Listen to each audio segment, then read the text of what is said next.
seperti tadi yang sudah lulus seleksi nasional ini, kita minta supaya itu diselesaikan dalam tahun ini. Jadi ada berapa puluh ribu itu yang harus selesai dalam tahun ini. Utamanya yang sudah dinyatakan lulus tetapi tidak ada formasi. Yang ketiga ya terkait tadi dengan Undang-Undang Nomor 5 Tahun 2014. Ya, kalau memang tahapannya bahwa K3 itu adalah bentuk tahapan untuk menjadi ASN. Oke, kami tidak mempersoalkan, asal ada komitmen seperti itu, karena itulah yang dipakai dasar sehingga guru honorer ini ada yang tahapannya tidak langsung menjadi ASN.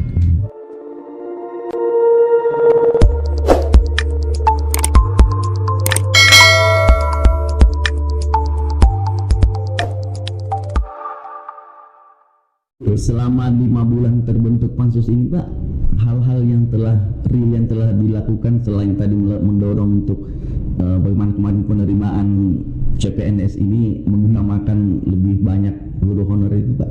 Iya, saya kira ada respon positif kelihatan juga dari Kementerian Keuangan misalnya. Nah, menterinya itu yang sebelumnya sama semua, suaranya seragam bahwa kita tidak ada penerimaan guru honorer menjadi PNS. Yang ada hanya P3K misalnya. Sekarang P3K sudah berubah lagi. Ini baru tahapan awal. Setelah P3K nanti bisa menjadi PNS. Ya, karena guru honorer ini kan mimpi-mimpinya juga diantaranya mau jadi PNS supaya dia punya kesejahteraan lebih baik, supaya dia punya jaminan masa tua, pensiun, dan itu mimpi-mimpi mereka itu. Ya, nah, ya bayangkan sudah ada yang puluhan tahun berstatus guru honorer mendapatkan gaji yang jauh dari cukup, ya. Seperti yang saya sampaikan tadi, kasus di Bone 100 ribuan per bulan diterima 6 bulan, 3 bulan sampai 6 bulan sekali, dan kasus di beberapa tempat 150 ribu, 250 sampai 300 ribu.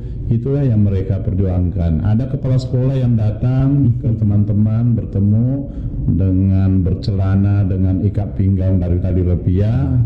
Ya, memang tidak semuanya seperti itu. Ada juga yang datang dengan yang sangat rapi, bahkan kelihatan tidak seperti guru honorer yang tergambar penghasilannya sangat sedikit.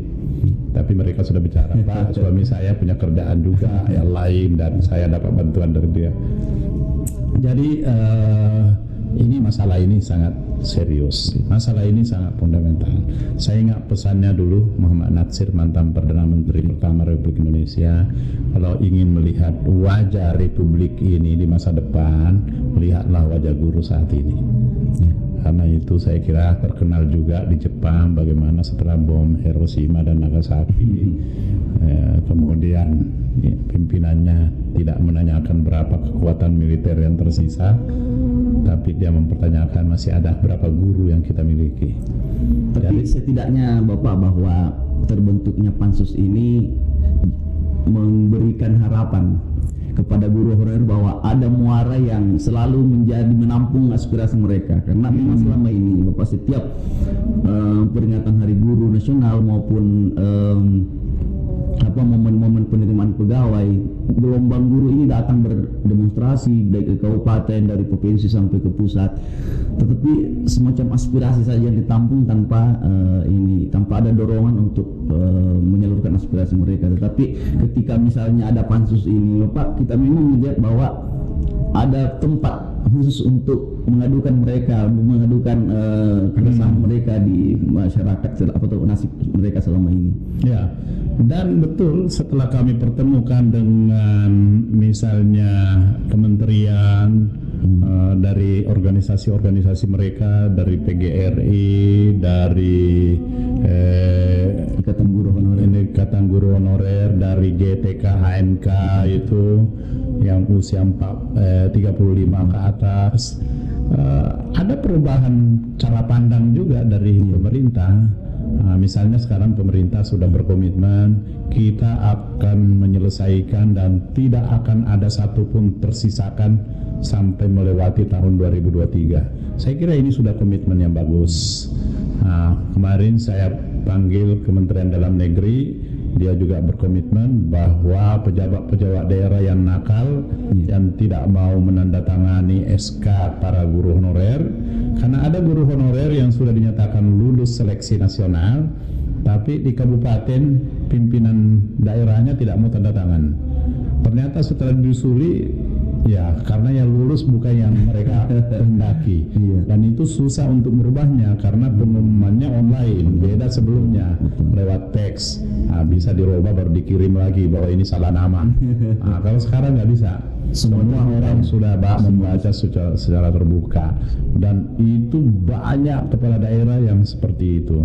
Makanya saya minta Menteri Dalam Negeri ini Pak Tito, saya minta supaya memberikan punishment kepada kabupaten-kabupaten yang melakukan hal seperti itu, dan memberikan reward kepada yang mengapresiasi kebijakan pusat untuk dia segera implementasikan. Termasuk sebenarnya penjelasan dari Kementerian Keuangan, sebenarnya gaji itu cukup yang sudah teralokasikan, tapi di daerah itu banyak yang lebih mementingkan pembangunan fisik daripada gaji para guru honorer ini. Saya bilang kita sudah hitung semua itu Pak Tamsil, cukup karena saya juga pernah di Badan Anggaran. Dulu saya pernah juga meminta bahkan mendorong kenaikan gaji guru, dosen, dan utamanya guru besar. Kenapa? Karena saya pernah satu pesawat dengan Pak Ahmad Ali. Saya tanya, berapa gaji guru besar, Prof? Dia bilang 3 juta. Saya sedih banget, saya bilang mendengarnya. Saya baru selesai pertemuan dengan guru besar dari Jepang, dan itu gajinya itu hampir $30.000, hampir 300 juta. Jauh benar, saya bilang. Akhirnya ketemu dengan Kementerian Keuangan, saya minta tolonglah supaya diperhatikan ini. Saya sedih rasanya sebagai politisi, gaji saya berlipat-lipat kali lebih besar daripada gaji guru besar. Terkait dengan Undang-Undang Nomor 5 tahun 2014, Bapak kira-kira sebetulnya yang lebih harus mendapat perubahan itu seperti apa, Pak? Kalau misalnya menurut kajian pansus. Jadi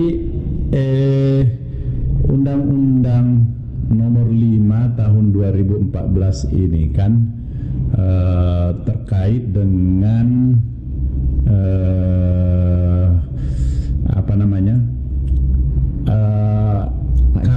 ASN, karena begini, di situ kan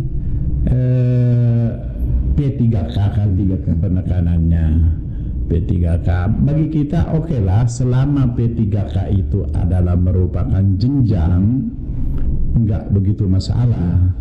Tapi saya kira memang undang-undang ini harus ada revisi, karena juga termasuk di dalamnya kalau saya tidak salah itu diatur tentang mana yang menjadi kewenangan di pusat dan daerah. Bahkan saya lupa apakah ini masuk dalam peraturan menteri atau apa yang terkait dengan misalnya guru agama itu Kementerian Agama atau masuk di Kementerian Pendidikan atau masuk di daerah.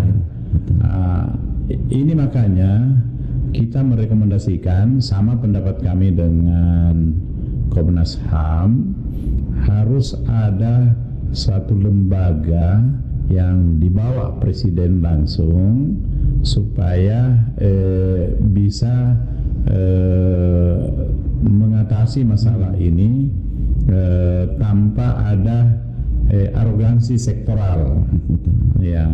Untuk gambaran lembaga seperti apa nanti?